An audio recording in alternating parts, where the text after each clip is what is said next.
Across the Roman Empire, a hill was rising from millions of smashed olive oil jars.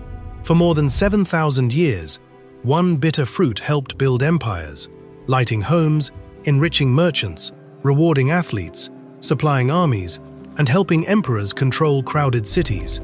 Think about that. In 79 CE, Vesuvius buried Pompeii beneath volcanic debris, but Rome's appetite for oil kept growing. Eventually, it became Rome's river of oil. That comes later. The story begins beside the Mediterranean, when someone discovered that a rock-hard wild olive contained a liquid more valuable than the fruit itself. A raw olive plucked from a tree is almost aggressively unpleasant. Bite through its smooth green skin, and the flesh answers with bitterness, dryness, and a mouth-puckering chemical defense.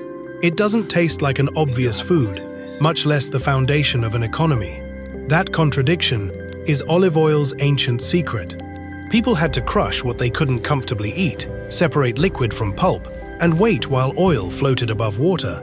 Once they understood that trick, they possessed something rare, concentrated plant energy that could be stored, poured, traded, burned, perfumed, offered to gods, and transported across seas. Follow the containers, presses, shipwrecks, tablets, and olive pits, and an ordinary kitchen ingredient becomes a map of Mediterranean power. Long before there were orchards, wild olive trees clung to rocky slopes around the eastern Mediterranean. Their narrow silver-green leaves tolerated dry summers, thin soil, and salty coastal air. The fruit looked inviting, small, glossy, and darkening from green to purple-black as it ripened. Its taste was another matter. Fresh olives contain intensely bitter compounds, including oleuropein. To a hungry gatherer, that first bite would have been memorable for all the wrong reasons. The skin breaks, the flesh feels firm and oily. Then bitterness spreads across the tongue and seems to tighten the entire mouth. But humans kept returning to the fruit. Perhaps they watched bruised olives leak onto a stone. Perhaps gathered olives were accidentally crushed beneath other food. However the first observation happened, the important discovery wasn't that olives could be eaten. It was that they could be transformed. At Kfar Samir, a submerged Neolithic site off Israel's Carmel coast, archaeologists found crushed olive pits associated with stone basins and basket-like strainers. The remains indicate oil production roughly 7,500 to 7,000 years ago. Sea level later covered the settlement, preserving evidence of people working olives near the shoreline. They weren't operating a palace workshop or a merchant fleet. They were solving a physical puzzle with stone, fiber, pressure, and patience. Imagine the process at its simplest. Olives are piled into a basin and pounded until green-black paste coats the stone. The smell is grassy, sharp, and slightly peppery. The paste goes into a woven basket. Pressure forces out cloudy liquid containing oil, water, and fine particles. Left undisturbed, the mixture begins separating. The golden portion rises because oil is less dense than water. Someone skims it from the surface, and a fruit that resisted the teeth finally surrenders its treasure. That moment created more than a new flavor. It created a technology, and the next challenge was learning how to keep it. Oil leaves clues that fruit and wooden tools often don't. At Ain Sipori in northern Israel, chemical analysis detected olive oil residues inside pottery, dating to the 6th and 5th millennia BCE. The vessels tell us that oil was being collected and stored thousands of years before the pyramids at Giza. Storage changed everything. Fresh fruit spoils according to the harvest calendar. Oil, protected from heat, light, and air, can last far longer. A household could capture the energy of autumn and pour it out months later. A pot of oil was compact, measurable wealth. It could move from a grove to a village, from one family to another, or from a farmer to a ritual specialist. The earliest oil probably wasn't identical to the clear bottle on a modern supermarket shelf. It could be cloudy and strongly aromatic, with suspended fragments gradually settling at the bottom. Freshly crushed oil may smell of cut grass, leaves, herbs, or green fruit. On the tongue, it can seem buttery at first, then bitter, followed by a peppery catch in the throat. Those sensations come from the fruit's natural chemistry. Ancient oil could also turn stale or rancid if exposed to oxygen, warmth, dirty containers, or long storage. That made pottery part of the invention. Containers needed narrow mouths that could be closed, surfaces that limited leakage, and shapes that people could lift or stack. Every improvement in storage made the olive tree more valuable. Every reusable jar turned a seasonal harvest into a reserve. Oil also offered something beyond food. Pour it into a shallow clay lamp, lay a twisted fiber wick along the rim, and the liquid becomes captured daylight. The flame is small, but one lamp can extend work, conversation, worship, or record-keeping beyond sunset. Fat had always been burnable, but a tree that produced lamp fuel year after year was a different kind of resource. People were no longer merely gathering wild olives. They had reasons to control the trees themselves, and that required changing the landscape. Genomic evidence supports an initial domestication of Mediterranean olives in the eastern Mediterranean about 6,000 years ago. But domestication wasn't a single switch thrown by one inventor. As cultivated trees spread west, they repeatedly mixed with local wild olives. The modern Mediterranean olive emerged through movement, grafting, selection, and local experimentation. An olive seed doesn't reliably reproduce every desirable quality of its parent. One seedling may give larger fruit, another more oil, another a harvest that ripens at the wrong time. The practical breakthrough was vegetative propagation. Cuttings, shoots, and especially grafts allowed growers to copy a useful tree rather than gamble on a seed. A branch from a favored olive could be joined to a hardy rootstock, turning biological chance into agricultural planning. That planning demanded faith. Grain can reward a farmer within a season. An olive orchard asks for years before meaningful production. A mature tree can then survive and bear fruit for generations, even regrowing from its base after damage. Planting olives therefore ties people to land. The planter may not be the main beneficiary. Children and grandchildren may inherit the harvest. Orchards also reshape labor. Trees must be spaced, pruned, protected, and harvested at the right moment. Pick early, and the oil can be intensely green, but yields are lower. Wait, and the fruit supplies more oil, though flavor and stability change. Harvesters can hand-pick, comb branches, shake trees, or knock fruit down onto cloths. Each method balances speed against bruising and damage. Then the clock starts. Crushed or neglected olives ferment and deteriorate. Getting fruit quickly from tree to press becomes a question of roads, labor, ownership, and coordination. A larger orchard needs a larger press. A larger press needs carpenters, stoneworkers, baskets, jars, animals, and managers. What looks like a quiet grove is actually a network of scheduled human decisions. Once communities invested years of work in trees that could outlive them, olive oil stopped being a fortunate discovery. It became infrastructure, and infrastructure attracts palaces. By the Bronze Age, olive oil had entered the machinery of states. On Crete, Minoan palatial societies organized agricultural production through centers such as Knossos and Phaistos. Archaeobotanical remains, storage facilities, vessels, and later written records reveal an economy able to gather products from surrounding territory, process them, and redistribute them. Walk into a palace storeroom in imagination, and the scale changes immediately. Huge ceramic containers, known as pithoi, stand taller than a child. Their swollen bodies could hold liquids or dry goods in quantities far beyond a household jar. Rows of containers turned food into accounting. A measured volume could be received, recorded, stored, allocated, and exchanged. Oil was particularly useful because it could become many different products. It enriched meals, fed lamps, cleaned and softened skin, carried medicinal ingredients, and absorbed fragrance. Palace workshops could steep aromatic plants in oil to produce perfumed goods with greater value than plain oil. A farmer's harvest entered one side of the system. A portable luxury emerged from the other. After Mycenaean Greek speakers took control of major Cretan centers, scribes recorded commodities on clay tablets in Linear B. The script includes references connected with olives and oil, including perfumed oil and allocations for religious purposes. The tablets weren't literature. They were administrative notes, often preserved only because fires baked the clay that otherwise would have dissolved back into the earth. That accident gives us a close view of palace power. Oil could be counted alongside personnel, livestock, grain, wool, and offerings. It moved through official hands. Some went to sanctuaries, Some supported workers.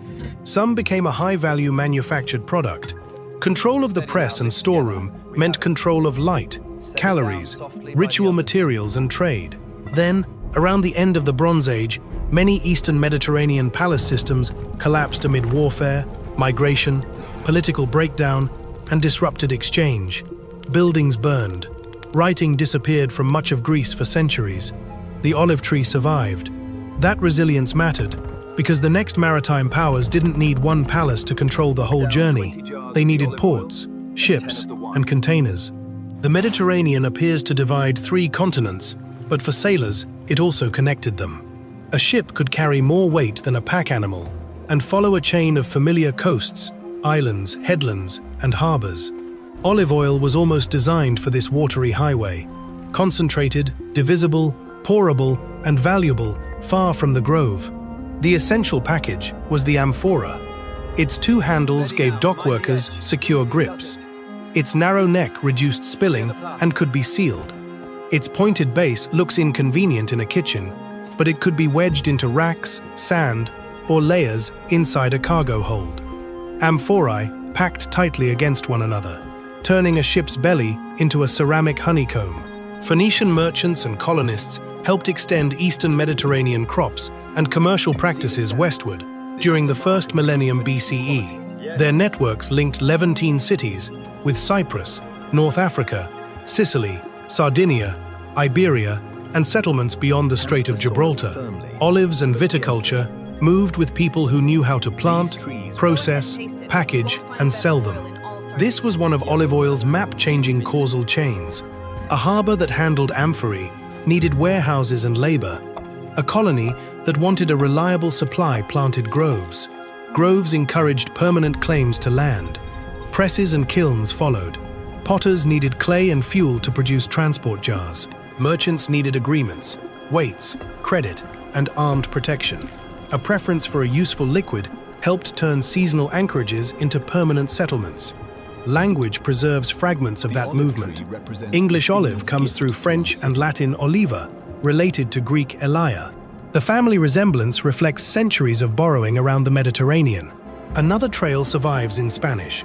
The word aceite, meaning oil, comes through Arabic al-zayt, literally the oil, rooted in a word associated with olive oil. 2 common European words carry different chapters of Mediterranean history inside them, but no society turned the olive into a more visible symbol of identity than the Greeks. For them, oil wasn't merely shipped, it was won. Athenians told a story in which Athena and Poseidon competed for the protection of their city. Poseidon produced a sign of maritime power. Athena offered the olive. The citizens chose her gift, and Athens took her name. The tale is myth, not an archaeological report, but myths reveal what communities considered worth celebrating. The olive represented useful fertility, continuity, and a landscape made productive by human skill. In the real city, sacred olives were treated as precious resources. Oil also became a prize at the Panathenaic Games, held in honor of Athena. Victors received decorated amphorae, filled with oil from sacred trees. The container announced the event. The oil carried the economic value. Winning wasn't rewarded with a symbolic teaspoon. Depending on the contest, athletes could receive many amphorae, enough oil to sell for substantial wealth. The scene overturns the modern image of a medal ceremony. Picture a victorious runner, dust stuck to oiled skin, standing not beside a single trophy, but beside rows of heavy ceramic vessels. A full amphora required serious lifting. The real prize was inside, fragrant, burnable, edible capital. Oil was also central to athletic practice. Competitors rubbed it onto their bodies before exercise. After training, oil, sweat, and dust were scraped away with a curved tool called a strigil. It sounds strange from a world of tiled showers and bottled soap, but the method joined grooming, status, and the body of the citizen athlete. Greek workshops turned the transport jar into a recognizable commercial object. An Attic amphora made around 600 BCE to carry oil was excavated at Vulci in Italy. It is physical proof of Greek oil traveling overseas in a specialized container. The pot crossed the sea. Its fragments let us reconstruct the route more than 2,500 years later. Exports did more than make merchants rich. They encouraged Greek communities to protect groves, standardize vessels, cultivate foreign customers, and secure maritime access. A crop rooted in one hillside could generate interests hundreds of miles away. And once an enemy understood that, the trees themselves became targets. An olive grove looks peaceful because its violence happens on a long time scale. Cut a field of grain, and another crop may grow the following year. Destroy mature trees, and decades of accumulated care can disappear in an afternoon. The damage reaches beyond one harvest. It erases future oil, fuel, trade, dowries, rent, inheritance, and confidence. That made orchards strategic assets in Greek warfare. Invading armies could ravage agricultural land outside city walls, forcing defenders to watch smoke rise from farms they couldn't safely protect. The actual extent of tree destruction varied. Olive wood is hard to cut, living roots may resprout, and soldiers operating in hostile territory have limited time. Yet the threat mattered, because the economic clock of an orchard ran much more slowly than a military campaign. This is another surprising chain. Planting a long-lived crop encourages settlement and property claims. Those property claims become taxable wealth. Taxable wealth helps support fleets and armies. Fleets protect the shipping routes that make the crop valuable. War then returns to attack the trees that finance the system. Oil also shaped domestic rhythms that rarely enter battle narratives. A lamp consuming a modest stream of oil created hours of artificial light, but every hour had a cost. A wealthy household could burn multiple lamps and illuminate painted rooms. A poorer family might use one small flame carefully. Light itself reflected access to land and trade. The same liquid could appear in a cookpot, an athlete's grooming kit, a sanctuary offering, a funerary ritual, and a merchant's ledger. Few goods crossed so many social boundaries. That versatility made shortages politically sensitive. If harvests failed, ships were intercepted, or groves were destroyed, the consequences arrived in kitchens and temples as well as markets. The Greek city-states built a culture around olive oil, but they never unified the Mediterranean permanently. Rome would, and Rome's genius was not discovering a new use for the fruit. It was enlarging every existing use until the broken packaging formed a monument visible from across a city. As Roman power expanded, the olive became part of an imperial system stretching from Syria to Spain. Italy produced oil, but the appetite of Rome and its armies drew enormous quantities from the provinces. North Africa became a major producing region. So did Hispania, especially Baetica, in what is now southern Spain. There, estates, small producers, pressing facilities, pottery workshops, rivers, and roads fed a supply chain aimed toward distant consumers. Oil was poured into large globular amphorae, many belonging to the form archaeologists call Dressel 20. Stamps, painted inscriptions, and vessel shapes can identify producers, officials, weights, contents, or origins. To an archaeologist, a broken handle can behave like a shipping label. The jars traveled down tributaries toward the Guadalquivir, reached maritime ports, crossed the western Mediterranean, and entered the Tiber system. At Rome, they were unloaded near warehouses and distribution facilities. The oil moved onward. Many containers did not. Near the Tiber stands Monte Testaccio, an artificial hill roughly 50 meters high, comparable to a 16-story building. It consists overwhelmingly of carefully deposited amphora fragments, especially jars that carried Baetica olive oil. Estimates commonly place the number of vessels represented there in the tens of millions, often around 50 million or more. Workers didn't simply throw jars into a random heap. The fragments were stacked in organized terraces, and lime helped control smell and residue. Why smash the containers? Large oil amphorae were difficult to clean and reuse economically. Residual oil turned rancid. Disposal became the practical answer. Rome's appetite created a managed landfill so distinctive that it now serves as an archive of imperial commerce. This closes the curiosity loop opened at Vesuvius. The mountain of jars existed because Rome had converted olive oil from a regional product into mass urban provisioning. Every sherd represented clay dug, wood burned, a vessel shaped, olives harvested, oil pressed, cargo shipped, and labor paid or compelled. The hill is the negative image of consumption, what remained after the city swallowed the oil. And the system's darkest cost is hidden inside that final phrase, labor paid or compelled. This is the part of the story most people never learn. Olive oil's golden surface reflected an economy built partly through conquest, dispossession, taxation, and enslaved labor. Roman expansion transferred land on a vast scale. War captives were sold.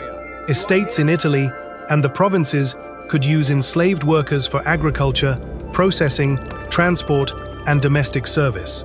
Not every olive was picked by an enslaved person, and Mediterranean production included tenants, smallholders, wage laborers, families, and independent landowners. But slavery was embedded in the Roman economy that moved agricultural wealth toward elites, armies, and cities. The harvest was punishing because timing mattered. Fruit had to be gathered across wide areas and moved before it deteriorated. Workers carried baskets, climbed ladders, beat branches, hauled sacks, turned crushing machinery, stacked press mats, handled heavy beams, skimmed liquid, and cleaned residue. A sack weighing about 100 pounds would be roughly the weight of a large dog, awkward and shifting against the body. Repeat that journey from grove to press through an entire harvest. Conquest also changed who benefited from the landscape. A province might produce abundant oil, while taxes and commercial profits flowed elsewhere. Imperial demand could reward local producers, build towns, and connect markets. Yet it also made rural communities vulnerable to officials, creditors, military disruption, and distant price changes. The same road that carried oil outward could carry tax collectors inward. Olive groves became tools of occupation and survival in later conflicts as well. Because trees encode long-term possession, uprooting or confiscating them attacks both income and belonging. That pattern isn't unique to one empire or one century. It follows from the biology of the crop, slow to establish, valuable for generations, and inseparable from claims to land.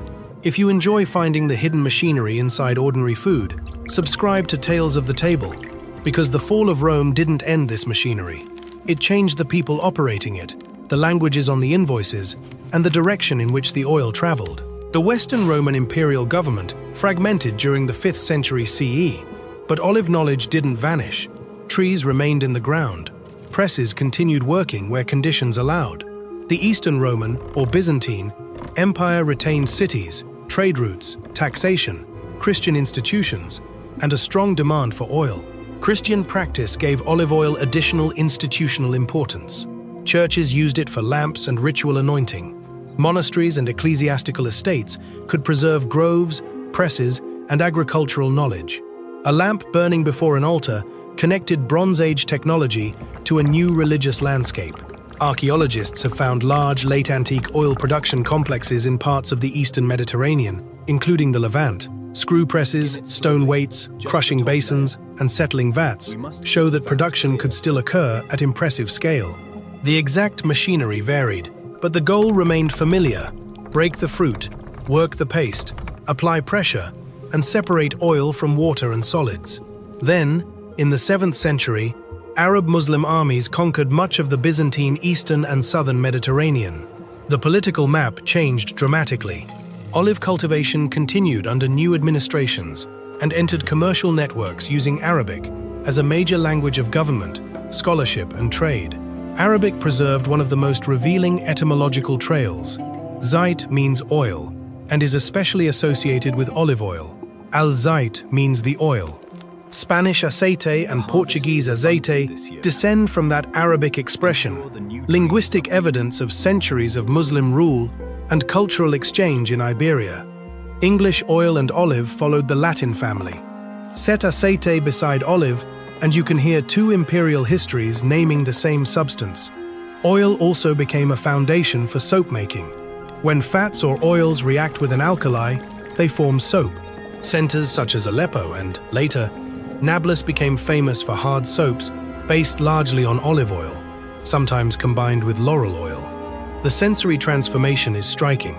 Pungent green liquid becomes a pale, firm block that cleans without requiring the user to live near the grove. That transformation opened another commercial route. Oil no longer had to travel only as food or lamp fuel. It could move as manufactured cleanliness, and the cities that mastered the process gained reputations far beyond their walls. Through the medieval centuries, olive oil occupied an uneven geography. Around much of the Mediterranean, it remained a familiar cooking fat, lamp fuel, ritual material, cosmetic base, and ingredient in industry. Farther north, where olive trees struggled in the climate, people relied more heavily on animal fats, butter, fish oils, and other local resources. Distance turned an everyday southern product into a traded specialty. Ports such as Venice and Genoa profited by linking regions with different appetites and supplies. Oil moved alongside grain, salt, wine, textiles, spices, metals, and timber. Merchants cared about origin and quality because buyers could see, smell, and taste defects. Old oil might smell waxy, stale, or like damp storage. Contamination from a previous cargo could ruin a shipment. Containers, contracts, and trust mattered as much as the trees. Religious calendars also affected demand. Christian fasting rules restricted certain animal foods on many days, though practices varied by region and period. Plant oils could become more valuable where people needed alternatives. Churches required lamp oil, and wealthy institutions might own groves or receive oil as rent and donations. A flame in a stone cathedral could begin with fruit, shaken from a hillside hundreds of miles away. In Islamic societies, olive oil carried religious, culinary, and commercial importance without displacing other fats everywhere. Regional cuisines used what ecology and trade supplied. Sesame oil, animal fats, and clarified butter remained important in many places. Olive oil's history isn't a simple march toward universal dominance. It is a history of adaptation to local taste, climate, faith, and price. That complexity helped preserve diverse olive varieties. A cultivar successful on a windy island might fail in an inland frost pocket. One produced abundant table fruit, another yielded more oil. Growers selected for harvest timing, drought tolerance, flavor, and resistance to local pressures. The Mediterranean became a living library of trees. By the late 1400s, however, Iberian sailors were opening Atlantic routes that would violently connect continents. Olives, like horses, wheat, sugarcane, and grapevines, were about to cross an ocean. The fruit that had followed Mediterranean empires would now follow global ones. After 1492, plants, animals, pathogens, and people moved between the eastern and western hemispheres on an unprecedented scale. Historians call this the Columbian Exchange, but the neutral phrase contains radically unequal experiences: exploration and new foods for some, conquest, epidemic disease, forced labor, and dispossession for others. Spanish colonists carried olive material to the Americas during the 1500s. Establishing orchards wasn't as easy as placing a seed in tropical soil. Olive trees prefer particular seasonal patterns. They need sufficient winter chilling, tolerate summer dryness, and suffer in climates that are too humid or relentlessly warm. Growers had to locate environments that resembled parts of the Mediterranean. Suitable valleys on the Pacific side of South America became early centers of cultivation. From there, olives spread through colonial networks. The crop's route followed ports, missions, estates, irrigation works, and settlements. Once again, a culinary preference encouraged permanent infrastructure. A grove meant someone expected to control that land years into the future. The Spanish colonial system often concentrated land and labor in ways that benefited settlers and imperial institutions. Indigenous communities endured coercion, demographic catastrophe, and the restructuring of agriculture. The olive was not the primary engine of conquest, but it traveled inside that system. Its peaceful appearance shouldn't detach it from the conditions of its transplantation. Olives later reached what became California through Spanish missions during the late 1700s. Mission communities planted trees for food, lighting, ritual use, and soap. The variety commonly called the mission olive became associated with this history. Indigenous labor sustained the missions under coercive conditions that profoundly disrupted native life. The biological transfer succeeded because cuttings and seedlings carried more than a species. They carried accumulated knowledge: pruning, curing, pressing, settling, storage, and the ability to recognize good oil by smell and taste. A tree alone couldn't build an industry. People, tools, institutions, and forced systems of labor made the transplant economically meaningful. Olive oil had now traveled from Neolithic stone basins to another hemisphere, yet its ancient role as lamp fuel was approaching an abrupt decline, caused by liquids that came not from fruit, but from underground. For thousands of years, one of olive oil's greatest powers was its ability to make darkness negotiable. Then the 19th century brought new competitors. Whale oil had already supplied lamps in many regions. Gas networks illuminated streets and buildings. Kerosene, refined from petroleum, spread rapidly. Electric lighting followed. The change was a status reversal. A liquid once essential for extending the day became optional as a fuel. A household connected to gas or electricity no longer needed to measure evening light in spoonfuls of agricultural oil. The orchard lost one of its oldest markets. Industrialization also transformed soap making, lubrication, food processing, packaging, and transportation. Railways and steamships widened distribution. Metal cans and later, glass bottles offered alternatives to traditional ceramic containers and skins. Producers could send oil farther with less breakage, while merchants could blend supplies from different regions. That created a persistent problem. How could the buyer know what was inside? Olive oil could be diluted or replaced with cheaper oils. Inferior grades could be deodorized, blended, or mislabeled. The old market test of smelling an open jar became less useful when products moved through anonymous industrial chains. Governments, chemists, trade organizations, and producers responded with standards and testing. Modern legal categories distinguish oils by how they are produced and by chemical and sensory characteristics. Virgin olive oils are obtained mechanically rather than extracted with solvents. Extra virgin oil must meet defined chemical limits and pass sensory assessment without recognized defects under the applicable standard. The tasting method sounds surprisingly intimate for a global commodity. A trained taster warms oil in a covered cup, releases the aroma, sips, draws air through the mouth, and notes fruitiness, bitterness, pungency, or defects. Good oil might suggest fresh grass, tomato leaf, almond, herbs, or ripe fruit. Faulty oil can evoke musty storage, fermentation, rancidity, or muddy sediment. The ancient senses returned as modern quality control. But this system also concealed a larger irony. Olive oil survived the loss of the lamp by becoming more intensely identified as food, just as millions of people moved away from the villages that had produced it. A modern mill still performs the same basic acts seen at Neolithic Kefar Samir: crush, separate, collect. The machinery is faster and cleaner, but the underlying puzzle hasn't changed. Harvested olives arrive in crates or trailers and should be processed quickly. Leaves and twigs are removed. The fruit is washed, then crushed into paste. Traditional mills used heavy stone wheels. Many modern systems use metal crushers. Either way, the broken cells release tiny droplets of oil, dispersed through water and solids. The paste then undergoes malaxation, a controlled mixing process that allows small oil droplets to join into larger ones. Watch it and the mixture looks thick, glossy, and almost like tapenade, though it contains pits and isn't intended for the table. Temperature and time matter. Too much heat can increase extraction, while sacrificing volatile aromas and quality. Traditional pressing spread paste onto fiber mats stacked beneath a beam, lever, or hydraulic press. Pressure squeezed out a murky liquid. Modern mills usually use centrifuges, spinning the paste so components separate according to density. Additional separation removes water and fine material.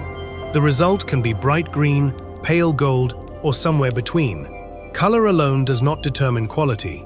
The yield varies with cultivar, ripeness, climate, and processing. It takes several kilograms of olives to make a liter of oil, so a bottle represents far more fruit than its size suggests. Pour a tablespoon into a pan, and you're seeing the concentrated product of dozens of individual olives. An orchard reduced to a thin, reflective pool. Fresh oil is sensitive. Oxygen, heat, and light accelerate deterioration. That's why modern producers often use stainless steel tanks with limited oxygen exposure and package quality oil in dark glass, coated metal, or other protective containers. The enemy that haunted ancient jars still waits in the cupboard. Air. Mechanization increased throughput and reduced some physical labor, but harvesting remains expensive and difficult, especially on steep terraces or among old irregular trees. Highly mechanized groves can use trunk shakers or over-the-row harvesters. Ancient landscapes may still require nets, hand tools, and crews moving from tree to tree. One product now joins radically different farms, from family terraces to industrial orchards, and that scale creates a new vulnerability. Olive trees are famous for toughness, but toughness isn't invincibility. They can survive drought better than many crops, yet fruit development and oil yield still depend on water at critical stages. Extreme heat can damage flowering and fruit set. Severe cold can injure wood. Unseasonable weather can disrupt the timing on which growers depend. Pests and disease add another layer. The olive fruit fly lays eggs in fruit, and its larvae damage the crop. The bacterium Xylella fastidiosa has devastated large numbers of olive trees in parts of southern Italy since its detection there in 2013. It interferes with water transport inside infected plants. Groves containing trees older than many modern nations suddenly faced rapid decline. The response involves monitoring, removing infected plants where regulations require it, controlling insect vectors, testing resistant varieties, and changing orchard management. Each measure collides with the olive's cultural meaning. Cutting down an infected ancient tree isn't emotionally equivalent to removing one season's crop. Families may know individual trunks by shape and location. The tree is productive infrastructure, inherited property, and living memory at once. Climate pressure is also shifting, where olives can grow economically. Farmers experiment with irrigation, soil management, canopy design, harvest dates, and cultivars better suited to emerging conditions. Regions outside the traditional Mediterranean, including parts of Australia, South Africa, South America, and the United States, have become significant producers. Meanwhile, Mediterranean countries still dominate global production and retain immense diversity and expertise. That geographical spread repeats the ancient pattern identified by genetics. Cultivated olives move, encounter local conditions, and are reshaped by human selection. The difference is speed. Bronze Age growers adapted over generations without global weather satellites, DNA analysis, or refrigerated shipping. Modern producers can measure more, yet they face markets and climatic changes that operate across continents. A failed harvest now travels instantly through prices and supermarket supply. A drought in Spain can affect shoppers thousands of miles away, because Spain is the world's largest olive oil producer. The old relationship between grove and empire has become a relationship between grove and global logistics. And still, when the bottle reaches your table, all that complexity disappears behind a simple instruction. Drizzle. Look at olive oil in a shallow dish and it behaves like liquid sunlight. Tilt the plate and a gold-green sheet slides toward the rim. Dip warm bread into it and the crumb darkens as it drinks. The first taste may be soft and fruity. Then bitterness arrives, followed by pepper at the back of the throat, the distant echo of the wild fruit that once fought against being eaten. The bottle remembers every stage of the story. Its protective dark glass remembers the storage problem confronted by Neolithic potters. Its label remembers the stamps and painted marks on Roman amphorae. Its grade remembers centuries of adulteration and arguments over quality. Its place of origin remembers the moment merchants learned that oil could turn geography into reputation. Even the kitchen uses a layered. Dressing vegetables recalls oil's oldest role as food. Soap made from olive oil recalls medieval workshops. Cosmetics recall palace perfumers and Greek grooming. A decorative lamp recalls the flame that once illuminated homes, temples, mosques, churches, workshops, and records after sunset. The great secret was never simply that olives contained fat. Many plants and animals contain usable fat. The secret was the system humans built around a difficult fruit: vegetative propagation to copy good trees, long-term landholding to protect them, pressing technology to release the oil, pottery to preserve it, shipping to move it, writing to count it, law to tax it, ritual to sanctify it, and taste to rank it. That system fed cities, but it also revealed who controlled land and labor. It enriched farmers and merchants, but it could enrich conquerors more. It connected distant shores, then gave navies and armies another reason to control those shores. A small choice, plant this slow-growing tree near this harbor, could create a press, a warehouse, a settlement, a tax base, and a strategic port. Food redrew the map one route at a time. The empires changed, the tree remained. Some ancient trunks alive around the Mediterranean today have survived storms, fires, political borders, and generations of harvesters. Their exact ages can be difficult to establish because old olive trunks become hollow and renew themselves, but their physical presence expresses the crop's unusual timescale. Human governments count terms and reigns.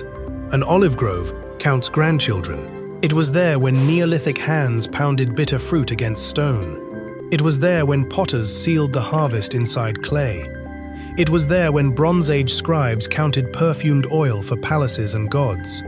It was there when Greek champions won amphorae instead of medals. It was there when Phoenician and Greek ships carried orchards across the sea. It was there when Roman estates, provincial taxes, and unequal labor poured millions of jars toward the imperial capital. It was there when churches and mosques lit sacred spaces, when Arabic alzate became Spanish aceite, and when soap makers turned green oil into hard, pale blocks. It was there when Spanish colonization carried the tree across the Atlantic, and when petroleum and electricity finally took the night away from the olive lamp. Olive oil didn't build civilizations alone. No food ever did. But it connected calories to light, trees to property, harvests to taxation, pottery to shipping, and taste to political power. That is how an ordinary fruit became imperial infrastructure. And after more than 7 millennia of crushing, settling, trading, taxing, blending, tasting, and arguing over it, it is sitting in your kitchen right now. When you look at that bottle, which part of its journey surprises you most? The Stone Age strainers, the athletes paid in oil, or Rome's mountain of broken jars? Subscribe to Tales of the Table for more hidden histories behind the foods we handle every day.